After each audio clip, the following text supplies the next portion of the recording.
Selamat sore teman-teman. Saat ini saya berada di tenda. Saya bersama narasumber saya akan mengupas tuntas tentang aborsi. Sebelum ke wawancaranya, izinkan saya memperkenalkan diri saya dan juga narasumber saya. Saya atas nama Calvinus Asdal, NPM 2410-311, kelas 2024 ini. Selanjutnya saya berikan kepada narasumber saya untuk memperkenalkan diri.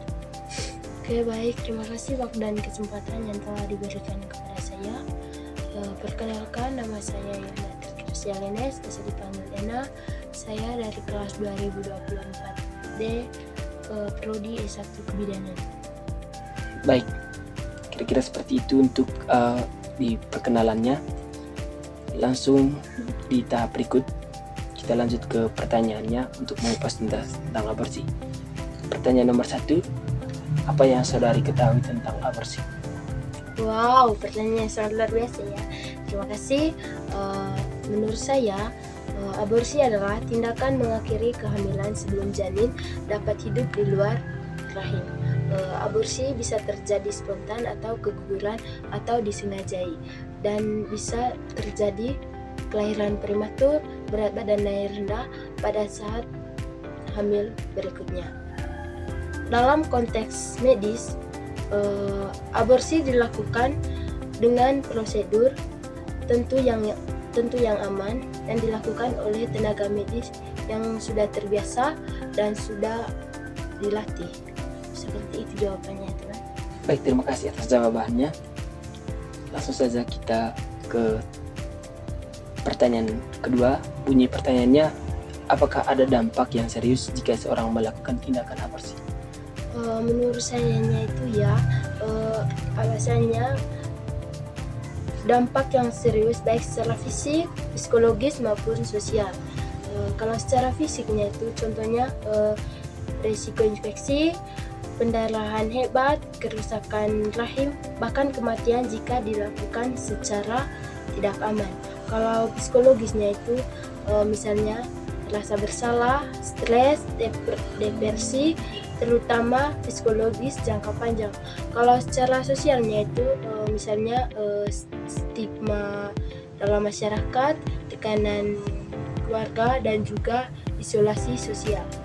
Terima kasih atas jawabannya. Lalu kita next ke pertanyaan kedua.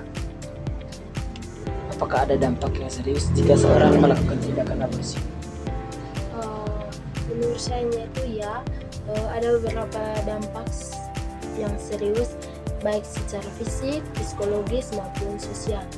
Kalau secara fisiknya itu misalnya risiko infeksi, pendarahan hebat, kerusakan rahim, bahkan juga kematian jika dilakukan secara tidak nyaman.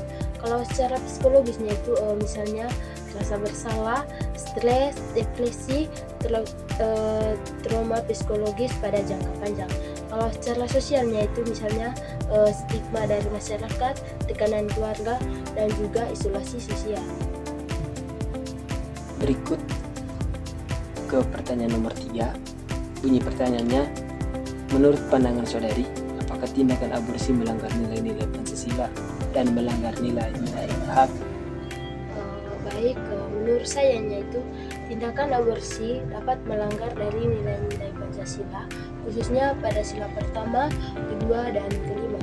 Kalau sila pertamanya itu ketuhanan yang Maha Esa, karena kehidupan dianggap sebagai anugerah Tuhan.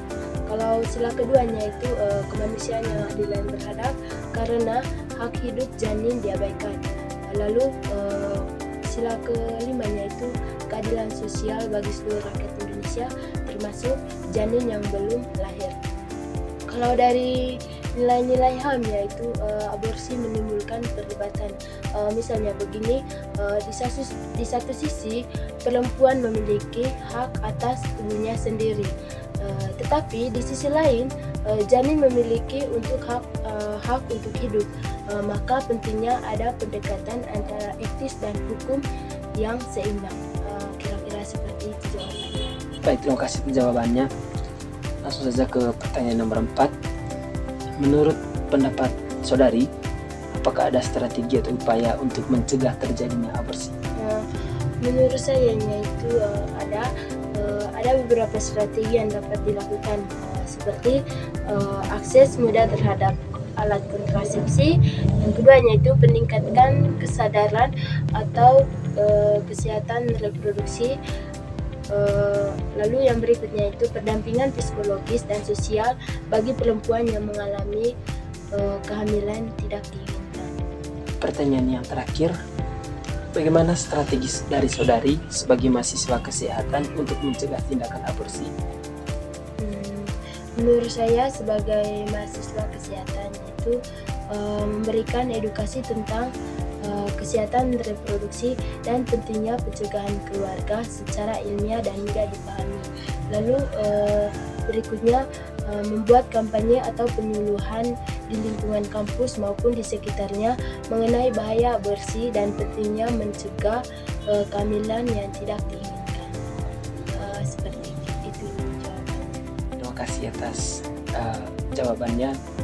Dapat disimpulkan bahwa tindakan aborsi merupakan tindakan yang melanggar nilai-nilai Pancasila, nilai HAM dan juga etika Pancasila, dan juga melanggar nilai-nilai kemanusiaan. Dari jawaban narasumber tadi bahwa ada beberapa strategi untuk mencegah terjadinya aborsi dengan melakukan penyuluhan, edukasi tentang kesehatan reproduksi dan pentingnya mencegah kehamilan yang tidak diinginkan dengan menerapkan strategi-strategi yang sudah dijelaskan dari narasumber tadi. Saya berpikir dengan menerapkan strategi ini dapat mencegah terjadinya aborsi, terutama di kalangan remaja. Selanjutnya saya mengucapkan terima kasih kepada narasumber saya yang dengan kerelaan hatinya untuk memperkenankan saya mewawancarai tentang aborsi.